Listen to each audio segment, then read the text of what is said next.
Welcome back to Happy Place Cooking. Today I have a whole new recipe.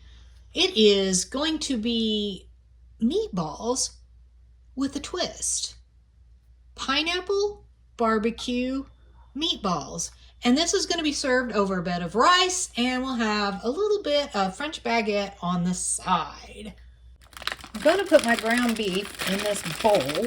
This ground beef is actually only a 10-ounce package. So I'm going to alter my recipe a smidge to accommodate for this 10-ounce package of ground beef. If you have a full pound of ground beef, you could probably double just about everything that I'm going to put in. Just using 1 egg. I am using stuffing mix only because I actually couldn't find, I was just at Aldi, and I could not find just plain breadcrumbs. I was hoping that this was actually going to be separated and not have the seasoning mixed with the breadcrumbs, but it does. It's all one thing. I don't think it's going to hurt my meatballs any. I am going to use a half a cup-ish.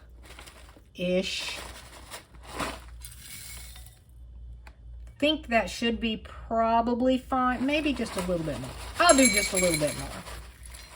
So maybe a little less than 3/4 a cup. And I'm going to go ahead and mix all of that together. Now, about a teaspoon, maybe a smidge less of garlic powder. Same with the onion powder.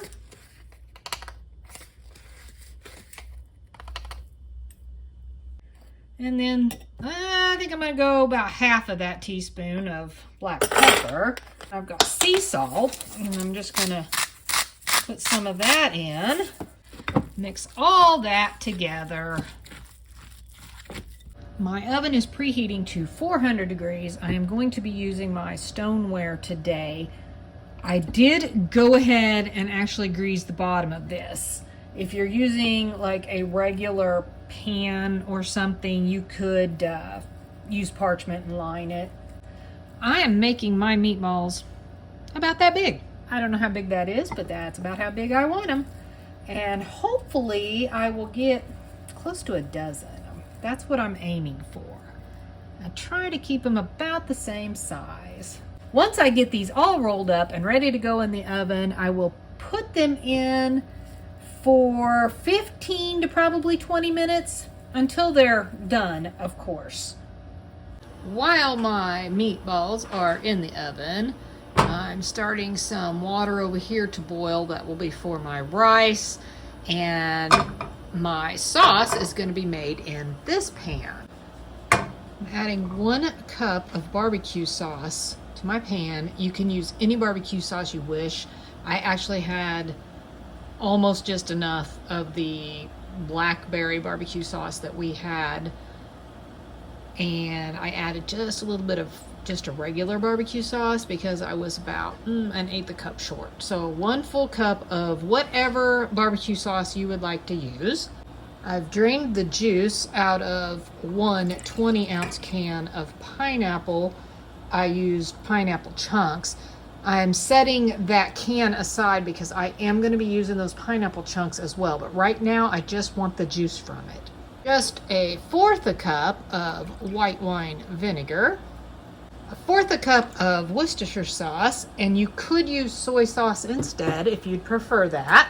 And 1 teaspoon of ground ginger. You could use fresh grated ginger. And if you do that, you would want to use probably closer to a tablespoon rather than a teaspoon. My heat is set on about a medium temperature.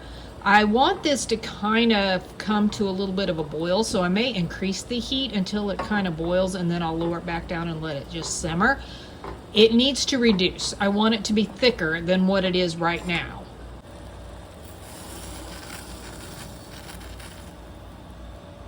This isn't quite as thick as I kind of hoped it would be, but it's not bad. I brought it up to a pretty high boil. I don't want it to boil away, I need the sauce. I'm gonna go ahead and add my pineapple chunks with hopefully not making a huge mess. Stir that a little bit. My meatballs turned out pretty good looking. Those are gonna go in with the pineapple. That way they can get a little bit of this flavor. I just gotta be careful because I don't want them to fall apart. I did get a dozen out of it. Now I'm just gonna let that all kind of warm up and marry those flavors together while I'm waiting on my rice to finish boiling and I get those baguettes warmed up.